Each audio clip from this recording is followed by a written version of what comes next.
اکثر اہل حدیث حضرات یہ دعویٰ کرتے ہیں کہ سعودی عرب میں اہل حدیث کا دین رائج ہے، جبکہ جناب مولانا مکی حجازی فرماتے ہیں کہ وہاں امام احمد بن حنبل کا دین رائج ہے۔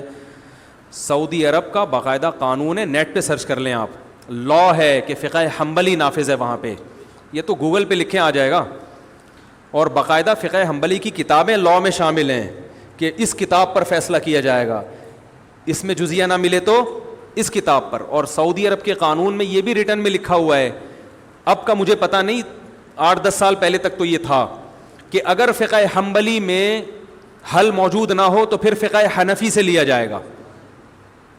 یہ جو شیخ شریم ہے نا امام حرم، انہوں نے فقہ حنفی میں پی ایچ ڈی کی ہے، خود تو یہ حنبلی ہیں لیکن فقہ حنفی میں انہوں نے پی ایچ ڈی کی ہے۔ تو سعودی عرب میں اگر آپ فقہ حنبلی نہیں پڑھتے تو آپ کسی اونچی پوسٹ پہ جا ہی نہیں سکتے، سمجھ رہے ہیں، وہاں پڑھنا ضروری ہے یہ۔ تو وہاں کا جو سرکاری مذہب ہے، ابھی جو بادشاہ گزرے ہیں سعودی عرب کے، شاہ عبداللہ گزرے ہیں، کون سے یار جن کا انتقال ہو گیا، انہوں نے باقاعدہ اناؤنسمنٹ کی تھی، اعلان کیا تھا کہ یہ زیادہ پرانی بات نہیں ہے، 8-10 سال پرانی بات ہے، باقاعدہ اناؤنسمنٹ ہوئی تھی ان کی طرف سے سرکاری سطح پہ کہ ہمارا جو مذہب ہے جو سعودی عرب میں رائج ہے وہ فقہ حنبلی ہے، یہ اناؤنسمنٹ باقاعدہ ہوئی تھی۔ تو میں نے خود سعودی عرب میں حرم میں وہاں کے علماء کے فقہی مجالس اٹینڈ کی ہیں۔ ایک تو ہوتا ہے نا قرآن و سنت پہ درس تفسیر، جیسے بھی ہمارا یہ درس چل رہا ہے، ایک ہوتا ہے جو لا پڑھایا جاتا ہے نا، تو میں نے خود حرم میں بیت اللہ کے سامنے درس اٹینڈ کیے ہیں، فقہ حنبلی کی کتابیں باقاعدہ پڑھائی جا رہی ہیں وہاں پہ، سمجھ رہے ہیں۔ تو ہاں بعض چیزوں میں فقہ حنبلی سے خروج کرتے ہیں، تو وہ تو ہم بھی بعض چیزوں میں فقہ حنفی کو چھوڑ دیتے ہیں، وہ تو اصول اور آداب ہر مسلک میں ہوتے ہیں کہ کن چیزوں میں آپ جو ہے وہ آپ مسلک سے خروج اختیار کر سکتے ہیں۔ باقی فقہ حنبلی رائج ہے اور وہ خلاف فقہ حنفی کے بھی نہیں ہے۔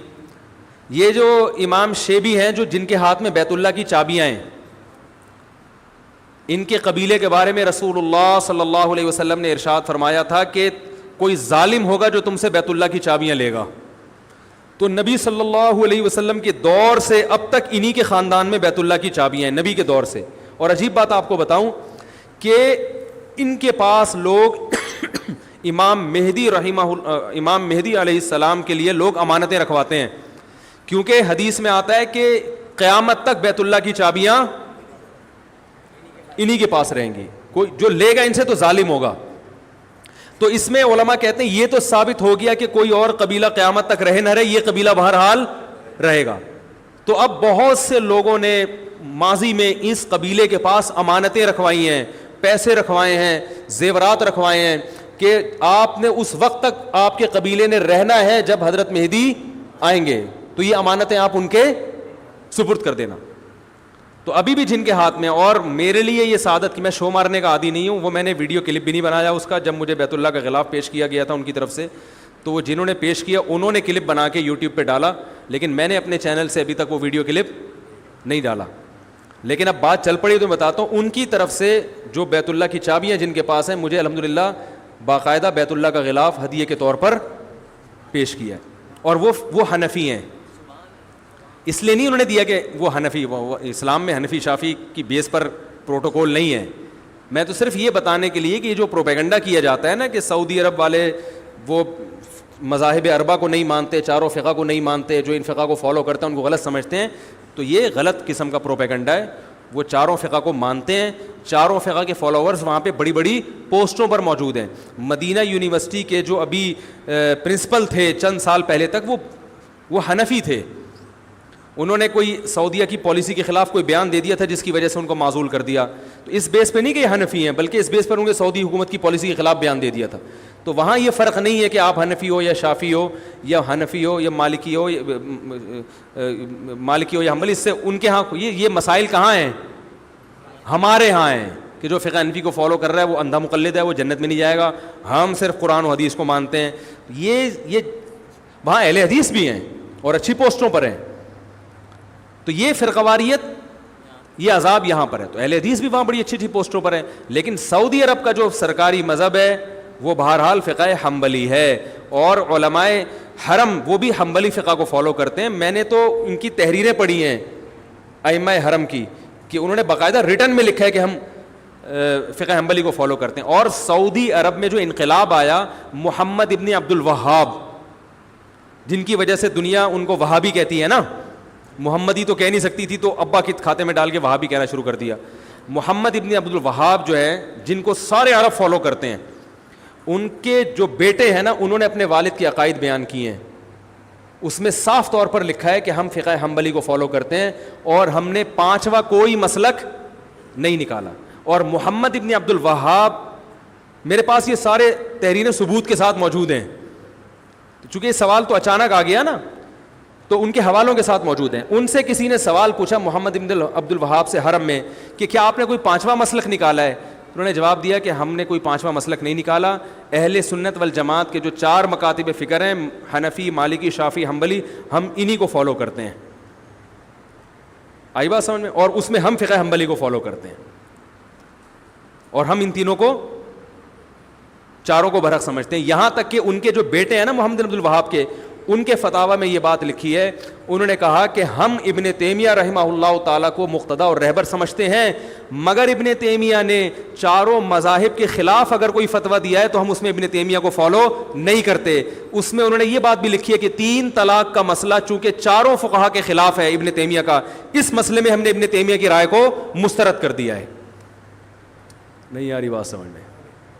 تو یہ محمد ابن عبد الوہاب کا بھی بیان میں نے بیان کیا آپ کو, جو میرے پاس حوالوں کے ساتھ موجود ہے. نہیں تو آپ نیٹ پہ سرچ کریں, آ جائے گا. آج کل تو گوگل پہ لکھو, بہت سی چیزیں نکل آتی ہیں. تو یہ الفاظ نیٹ پہ سرچ کریں, وَلَا نُنْكِرُ أَحَدًا مَنْ قَلَّدَ أَحَدًا مِنَ الْمَذَاهِبِ الْأَرْبَعَةِ, کہ ان چاروں, یہ محمد بن عبد الوہاب کا بیان ہے رحمہ اللہ, کہ ہم کسی ایسے شخص پر رد نہیں کرتے جو چاروں مذاہب میں سے کسی ایک کی تقلید کرتا ہے. یہ نیٹ پہ گوگل پہ آپ الفاظ لکھ لیں, ٹھیک ہے, لا ننکر احدا من قلد احدا من المذاہب الاربعہ, گوگل پہ لکھیں گے, یہ ان کی ورڈنگ انشاءاللہ آ جائے گی. تو اور یہ بھی ہو سکتا ہے نہیں آئے تو مزید ریسرچ کریں, آپ مزید تحقیق کریں, کیونکہ بعض دفعہ یہ الفاظ کسی اور کے بھی کہے ہوئے ہوتے ہیں نا, تو کسی اور کے نام سے آ جائے گی پھر وہ. تو محمد بن عبد الوہاب وہ بھی حنبلی تھے, ان کے بیٹے نے تو باقاعدہ کتاب لکھی ہے کہ جو چاروں مذاہب میں سے کسی ایک کی تقلید کرتا ہے, تقلید کے الفاظ ہیں, ہم اس پر رد نہیں کرتے اور ہم فقہ حنبلی کو فالو کرتے ہیں.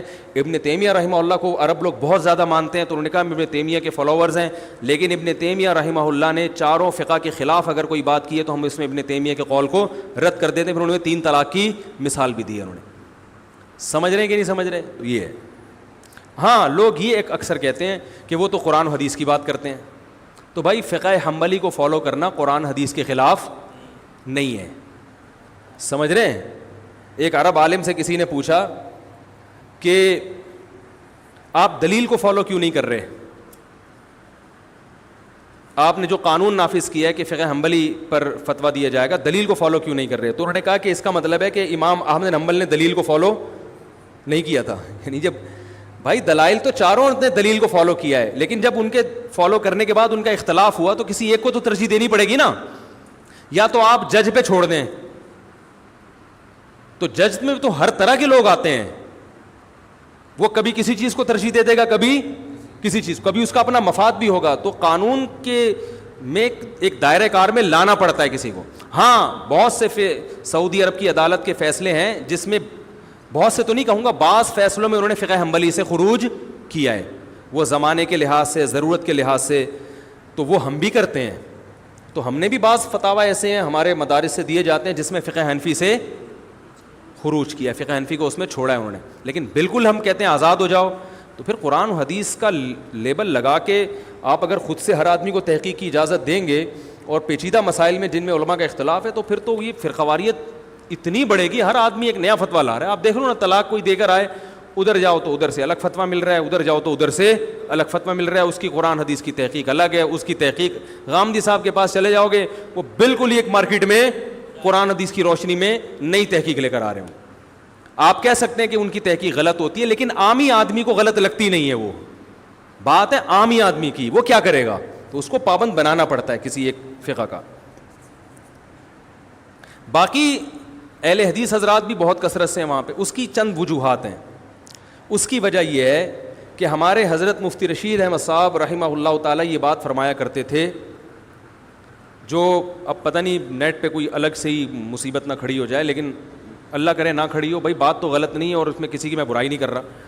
ہمارے فرمایا کرتے تھے کہ جو غیر مقلد حضرات ہیں, ایک خرابی ان میں ہے, وہ ٹھیک ہو جائے تو معاملہ بہت سیٹ ہو جائے گا, اور ایک خرابی مقلدین میں ہے جو مذاہب اربعہ کو فالو کرتے ہیں, حنفی شافعی, وہ خرابی ان میں ٹھیک ہو جائے تو یہ بہت اچھے ہو جائیں گے.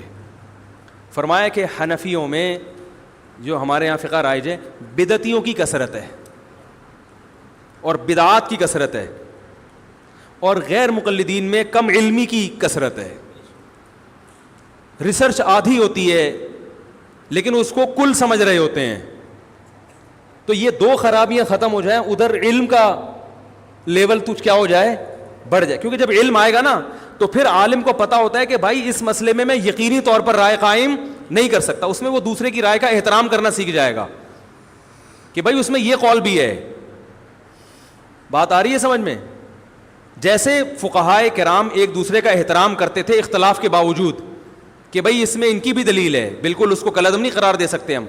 ہمارے ہاں اہل حدیث حضرات, سب نہیں ہوں گے ایسے, بہت سے اہل حدیث حضرات کیا کرتے ہیں, ان کو جو حدیث مل گئی نا اور ان کی جو سمجھ میں آ رہا ہے اس کا مطلب, وہ سب پہ مسلط کرنا چاہتے ہیں کہ بس یہی ہے, اس کے علاوہ کچھ نہیں ہے, اور پھر دوسرے پر الزام کہ تم غلط کہہ رہے ہو, تم حدیث کے منکر ہو. جب آپ کا علم زیادہ ہوگا نا تو آپ کا ظرف بڑا ہو جائے گا. آپ کہو گے نہیں بھائی اس کے قول کی بھی ایک جہت اور اس کے قول کی بھی ایک دلیل ہے جس کی وجہ سے یہ مسئلہ کیا بن گیا, اختلافی, تو آپ کا ظرف بڑا ہو جائے گا. تو غیر مقلدین جن کو کہا جاتا ہے, جو اہل حدیث حضرات ہیں, ان کا مسئلہ یہ ہے کہ ان میں سے اکثر لوگ علم سے فارغ ہوتے ہیں, چند حدیثیں وہ بھی اردو میں پڑھ کر فتویٰ لگانا شروع کر دیتے ہیں. ان کو اس کی اصلاح کی ضرورت ہے.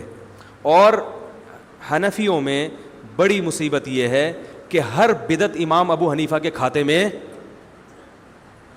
بولو بھائی, ڈالیں گے. بدعات بہت ملیں گی آپ کو, اور یہ دیوبندیوں میں بھی ملیں گی.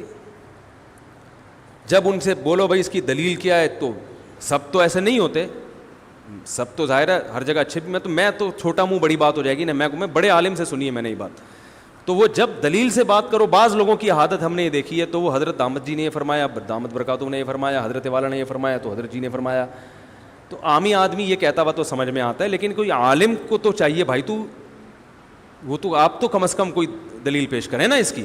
تو بہت ساری بدعتیں رائج ہو چکی ہیں, لیکن پھر وہ فقہ حنفی کے کھاتے میں ڈال دیتے ہیں کہ ہم حنفی فقہ کو فالو کرتے ہیں, اور فقہ حنفی میں ایسے ہے. فقہ حنفی میں حالانکہ وہ ایسا, امام حنیفہ نے نہ ایسا کہا ہوتا ہے, نہ ان کی کوئی ایسی رائے ہوتی ہے, نہ ان کے شاگردوں نے, نہ مجتہدین سے کچھ منقول ہوتا ہے.